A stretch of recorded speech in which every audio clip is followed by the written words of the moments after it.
After The Heirs, something subtle but important changed in how Lee Min-ho was perceived, and it wasn't just about popularity.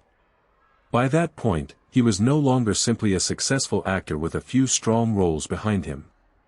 He had become a benchmark. And once an actor becomes a benchmark, the rules of evaluation change completely. The Heirs did not introduce him to audiences in the way Boys Over Flowers did. Instead, it reinforced and amplified an already existing image. The character he played was not radically different, but that was precisely the point. The project confirmed that his appeal was not accidental or limited to one role. It proved consistency. But consistency creates a different kind of pressure.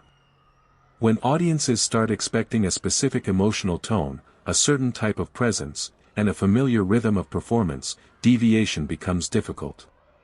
It's no longer enough to be good. You have to be correct within the expectations you've already set. This is where many actors begin to struggle. They either repeat themselves too closely and become predictable, or they try to break away too aggressively and lose their audience. What makes Lee Min-ho's case interesting is that he chose neither extreme. Instead, his career after The Heirs moved into a phase of controlled adjustment. Projects following that period didn't attempt to erase what had been established. They carefully stretched it. The changes were often subtle, slightly different emotional dynamics, variations in character authority, adjustments in pacing, but they were enough to signal movement without causing dissonance.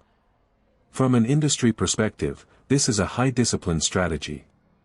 It requires coordination between the actor, management, and project selection. Every role becomes less about individual performance and more about long-term positioning. However, this strategy has a ceiling. Over time, the audience begins to notice the pattern itself. What once felt stable starts to feel repetitive. This is the stage where transformation becomes necessary, but also most dangerous. Looking back, The Heirs wasn't just another success. It was the moment where Lee Min-ho's career shifted from growth to maintenance. And maintaining success is often far more complex than achieving it.